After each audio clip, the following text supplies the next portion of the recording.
家平安，欢迎收听5月初7的迦南之声。我是尤破牧师，今天要跟大家分享的是，在神面前承认自己的无知和卑贱。我们要来看约伯记40章1到14节哦。先来读今天 RPG 的金句：我是至高无上、神圣的上帝，我永远存在。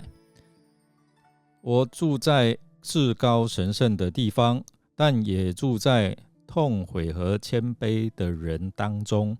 我使谦卑的人恢复信心，使痛悔的人获得希望。以赛亚书57章15节。罗莎琳·皮卡德是麻省理工学院的教授，在 MIT 的这个跨领域尖端科学实验室。他从事什么呢？就是机器学习和神经科学的交叉研究。所以他一手创立了这个情感计算研究部。他同时是2家初创公司的联合创始人。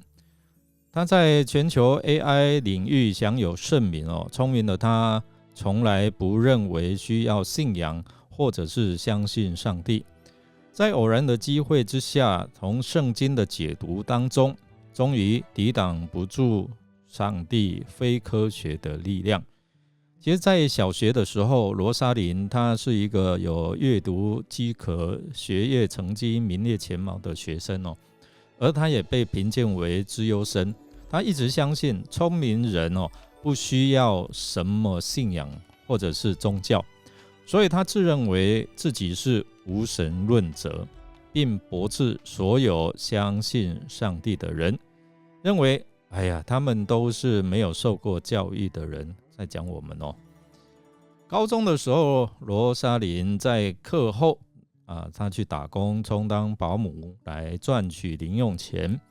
她很喜欢其中一对很干练的年轻夫妻，先生是一位医生。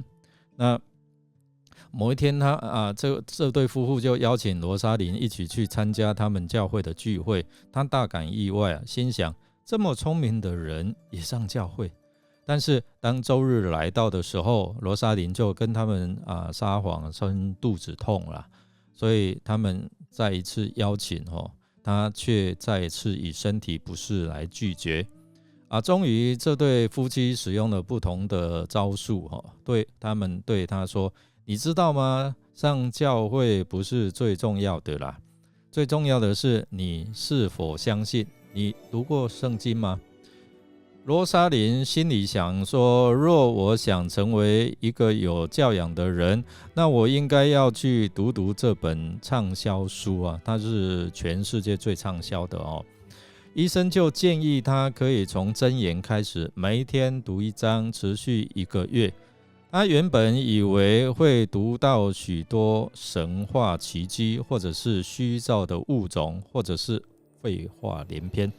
但是呢，出乎意外他发现箴言当中充满了智慧，而且呢，他偶尔必须停下来思考圣经话里面的意思。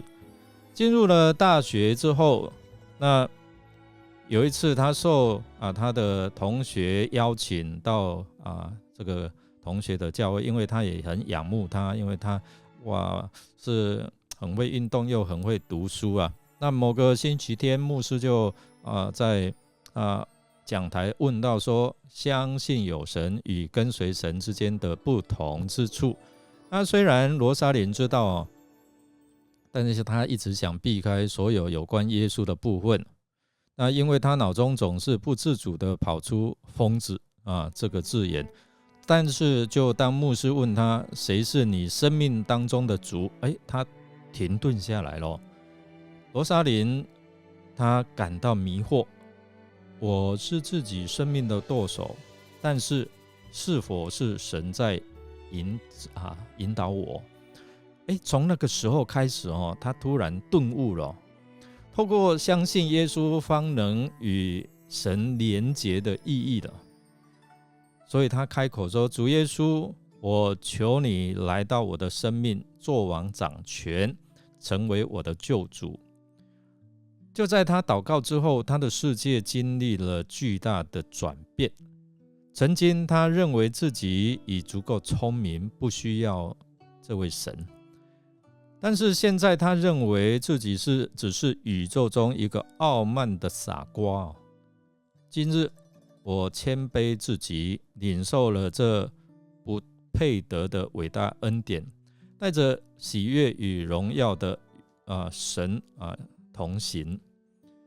那以全心对知识的欲求这个求知欲持续来探险这个是罗莎琳说的他后来也成为一位基督徒。在我们的人生旅程当中，我们可能会遭遇各种挑战和考验。有时候我们可能会认为自己非常聪明有能力，我可以靠我自己来解决所面对的困难可以面对这些的问题。然而我们看到约伯，他本来也是自以为意他觉得我没有错4章的1到14节提醒我们，在神的面前，我们需要承认自己的无知和卑贱，并且我们要谦卑来接受神的智慧跟他的旨意你知道吗？在之前约伯跟他的朋友对话当中，他一直希望上帝你现身出来讲，来讲清楚说明白为什么他会无缘无故碰到这个苦难呢？他质疑上帝的公义，你会不会管理这个世界但是当上帝在旋风当中现身的时候，仿佛像一位教师引导约伯来思想一连串的问题大自然的问题、星象这些宇宙万物的运行的问题。当上帝第一次发言，借着大自然的运行及各种生物的生存法则，问他，让约伯明白，凭借着他有限的智慧，根本无法理解，他也没有这个能力去管理。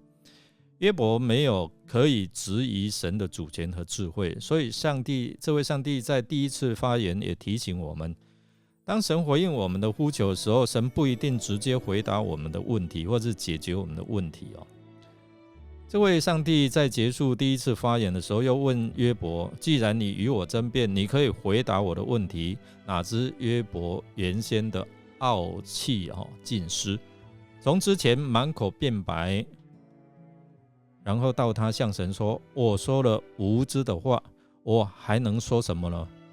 他最后说什么？我不敢讲了，我不敢再说了。他用手捂住他的嘴约伯承认他的卑贱，他的微小，他的无知。约伯在听到上帝的话之后，他知道上帝有那个全能创造使这一些的星球啦，这一些的上面上帝所创造这一些万物都有他自己的生存法则。因为这样认识到自己的无知和轻率并且他自卑认罪。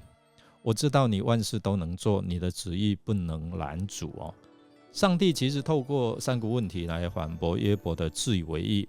你像我一样强大吗？你能像我一样发隆隆雷声吗？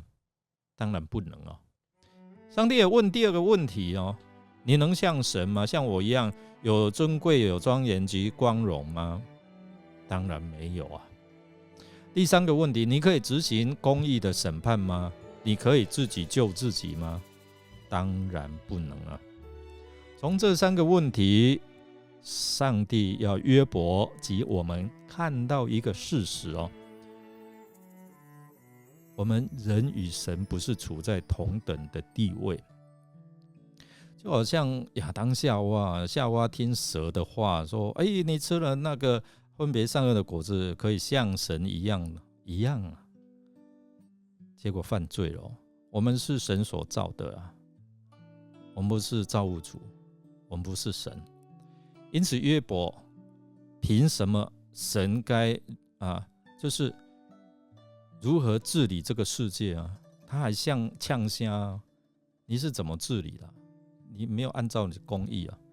自然约伯也不能凭借着有限的道德尺度和因果报应观来质疑上帝的公义哦。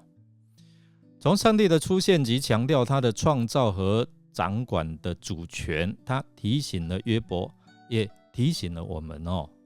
在神面前，我们要认识到自己的无知和卑贱，我们更要谦卑来寻求他的心意。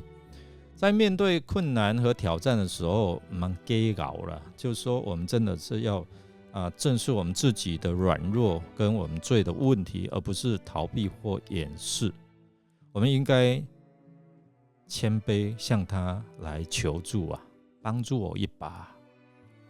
不要只问为什么，而可以问神怎么办？你可以怎么样帮助我？接受他的旨意和计划。你知道，在上帝的眼中，我们都是无知和卑贱的，但是他依然爱我们。虽然他有全能，但是他也有慈悲的心肠。因为我们在信仰的旅途当中，总是谦卑来寻求神的心意，并且相信他一直与我们同在，即使是在苦难当中。